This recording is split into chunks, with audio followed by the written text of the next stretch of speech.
Assalamualaikum warahmatullahi wabarakatuh. Perkenalkan saya Windy Rosariantika dari Pendidikan Biologi B 2019 Universitas Negeri Jakarta.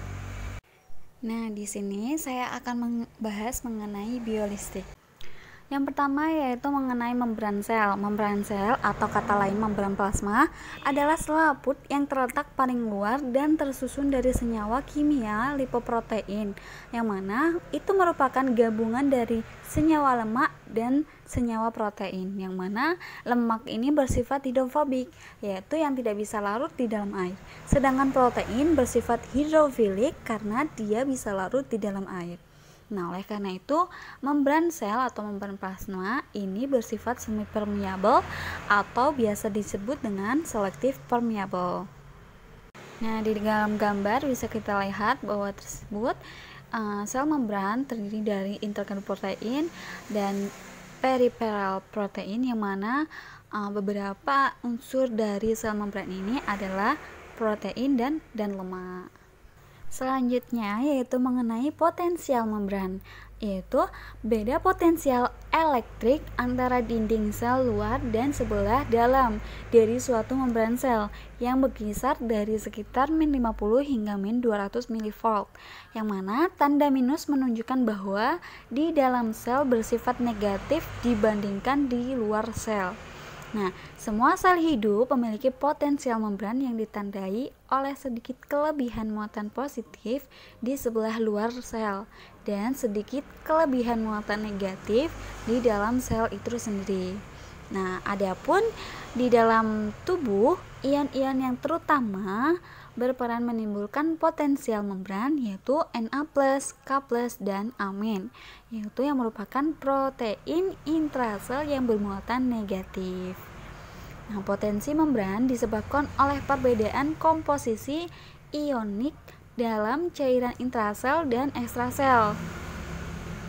Nah, cairan intrasel dan cairan ekstrasel itu mengandung berbagai jenis zat terlarut yang meliputi berbagai zat yang bermuatan listrik atau ion. Nah, itu di gambarnya dilihat bahwa ekstrasel dia lebih atau di luar dia itu mengandung ion bermuatan positif.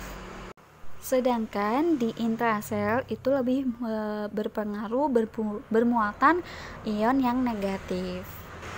Nah, selanjutnya yaitu potensial aksi adalah perubahan cepat pada potensial membran yang menyebar secara cepat di sepanjang membran serabut saraf. Nah, potensial aksi ini ditimbulkan oleh beberapa faktor. Yang pertama, perangsangan listrik pada membran. Lalu yang kedua, perangsangan kimia yang menyebabkan natrium pada membran akan meningkat. Lalu yang ketiga, kerusakan mekanik pada membran. Lalu yang keempat adalah suhu. Nah, di dalam potensial aksi terdapat beberapa tahap, yaitu yang pertama polarisasi, yang kedua depolarisasi, yang ketiga repolarisasi, yang keempat hiperpolarisasi.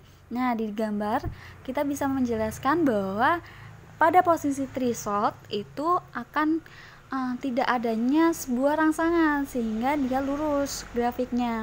Sedangkan waktu depolarisasi dia terjadi peningkatan karena dia telah menerima suatu rangsangan dari luar, sehingga membran sel akan terjadi potensial aksi gitu, sehingga pada posisi plus 40.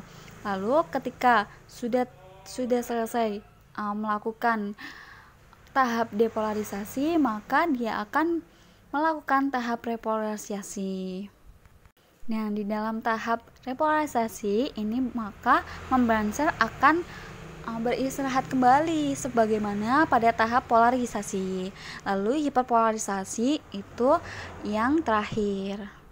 Nah, di dalam keadaan hiperpolarisasi adalah keadaan yang kondisi potensial membrannya yang lebih negatif dari kondisi polarisasi atau tahap istirahat. Lalu yang terakhir yaitu adalah impuls. Nah, impuls adalah rangsang atau pesan yang diterima oleh reseptor dari lingkungan luar kemudian dibawa oleh neuron, yang mana ini merupakan serangkaian pulsa elektrik yang menjalari serabut saraf.